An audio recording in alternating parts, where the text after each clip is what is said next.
ఈయన భయపడే వ్యక్తి కాదన్నా. ఇంత పెద్ద సమాజం. అరే శ్రీరామచంద్రుడికే అరణ్యవాసం తప్పలే. సీతమ్మ మీద అపవాదాలు వేస్తే సీతమ్మని అడుగు పంపి ఇవాళ రాముల వారు అరణ్యవాసం చేసి ఇవాళ తప్పుడు కాదని నిరూపించుకొని ఆదర్శ రాముడు, అందాల రాముడు, అందరి రాముడు, మనందరి రాముడు లెక్క మనకు ఆదర్శ రాముడు అనే వ్యక్తి మన శ్రీరామచంద్రుడు అన్న. నా భుజం మీద కాశ్యపు జెండా ఉంది, నా శిరస్సు మీద అమ్మవారి ఆశీస్సులు ఉన్నాయన్న. ఇక్కడ భయపడే ప్రసక్తి లేనా? రే ఆంజనేయ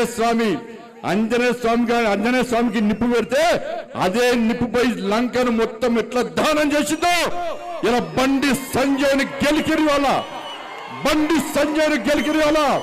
మీరు పెట్టిన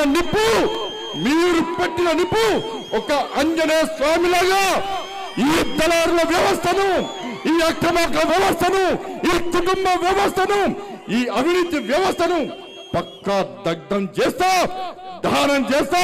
ఇదే కాషాపు జెండా పడతా తెలంగాణ మొత్తం చుట్టుమిట్టి ఈ రోజు ఎవరైతే కుట్రలు చేస్తుండో, ఎవరైతే కుతంత్రాలు చేస్తుండో, ఎవరైతే నా కుటుంబాన్ని బజార్లో పడేసిండో, ఎవరైతే నా కార్యకర్తల లోపల ఆవేదన రగిలించిండో, నా పార్టీని ఇబ్బంది పెట్టిండో, నా కార్యకర్తలను ఇబ్బంది పెట్టిండో, ఏ ఒక్క వ్యక్తిని కూడా విడిచిపెట్టే ప్రసక్తి లేదన్నా.